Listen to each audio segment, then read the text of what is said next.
غاری صاحب بہت شکریہ، آپ ہمارے ساتھ شامل ہو رہے ہیں۔ پہلے تو اسی پہ بتا دیجئے کہ آئی ایم ایف بڑا اس معاملے کے اوپر کنسرن تھا کہ آپ ٹیرف میں کمی تب لا سکتے ہیں کہ آپ کی بل کی کلیکشن جو ریکوری ہے، ریسیویبل ہے، وہ نہ بڑھ رہا ہو۔ تو آپ کے تو پہلے کافی بڑی اماؤنٹ تھی، تو آپ نے یہ کمی کیسے حاصل کی؟ ملک صاحب بہت شکریہ، آپ نے مجھے انوائٹ کیا۔ ایک تو آئی ایم ایف کا یہ حق بھی ہے اور ہمارا بھی فرض بنتا ہے کہ ہم جو فسکل سائڈ کے اوپر رسپانسبلٹی کے ساتھ آگے چلیں اور جو بوجھ اٹھا سکتے ہیں اسی کو اٹھائیں، اور اپنی جو ایفیشنسی ہے اور اپنے گھر کو خود ٹھیک کریں اور اس کے ذریعے عام عوام تک یہ ریلیف پہنچائیں۔ ہمارے پاس اس وقت ریلیف پہنچانے کے لیے ایکسٹرا فسکل سپیس ہے ہی نہیں اویلیبل۔ تو ہم نے تقریباً 1 سال پہلے وزیر اعظم کی قیادت کے اندر نہ صرف ایک over all proper reform process کا آغاز کیا، بلکہ اس کے ساتھ ساتھ ہم نے جو ہمارے ماضی کے اندر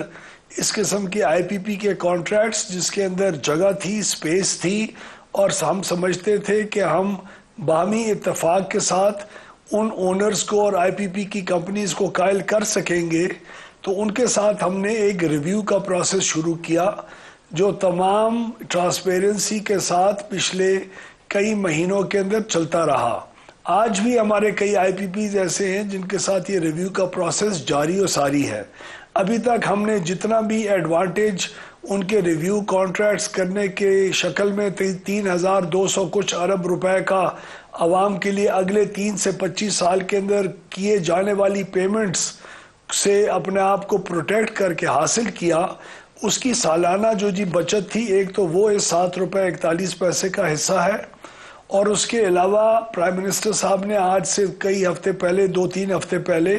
جب انٹرنیشنل منڈی کے اندر پیٹرول اور ڈیزل کی قیمتیں کم ہوئی تھیں، تو وہ پہلی دفعہ 1 سال کے اندر آگے کنزیومرز کو پاس آن کرنے کے بجائے اپنے پاس رکھ کے اور ان کو بجلی کے کنزیومرز کو پاس آن کرنے کا وعدہ کیا تھا۔ تو تقریباً 2 روپے 12 پیسے کی قریب جو اس 7 روپے 41 پیسے میں ہے، وہ ہم نے اس پیٹرول اور ڈیزل کی کمی کو نہ آگے پاس آن کر کے اپنی بجلی کے صارفین کو جو زیادہ بہتر اور ایک کلینر آپشن ہے لوگوں کا انرجی استعمال کرنے کا،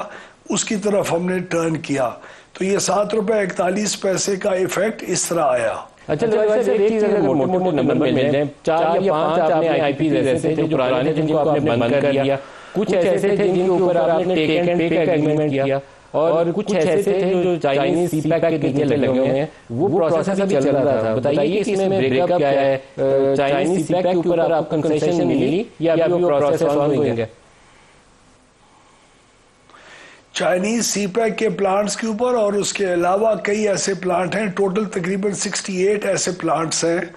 جن کے ساتھ ابھی ہماری بات چیت چل رہی ہے۔ چائنیز کے ساتھ تو ہماری سی پیک کے فریم ورک کے اندر رہتے ہوئے ڈیٹ ری پروفائلنگ کی ایکسرسائز ہے جو ابھی جاری و ساری ہے۔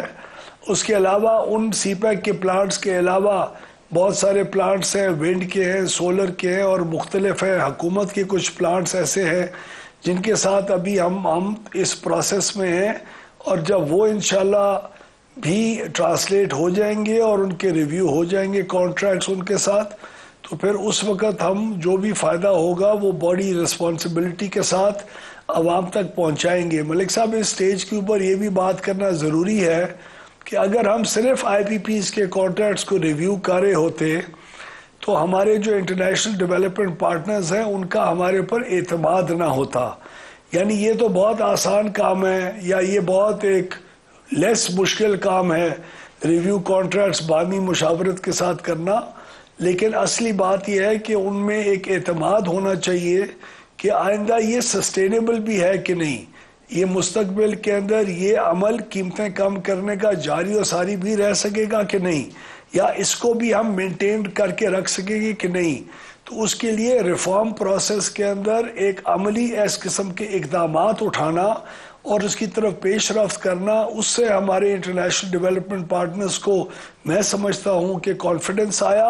اور اوور آل ایک پوری جو ریفارم کا ایجنڈا لے کے ہم چل رہے تھے پاور ڈویژن میں پرائم منسٹر صاحب کے کہنے کے اوپر، وہ آئی ایم ایف کو اور اوروں کو قائل کر سکا کہ ہمیں ایک سیکٹر کی دوسرے سیکٹر کے اندر ایڈوانٹیج اٹھانے دیا جا سکے، اور ہم لوگ ان آئی پی پیز کے کانٹریکٹس کے جو فائدہ ہے وہ عوام تک پہنچا سکیں.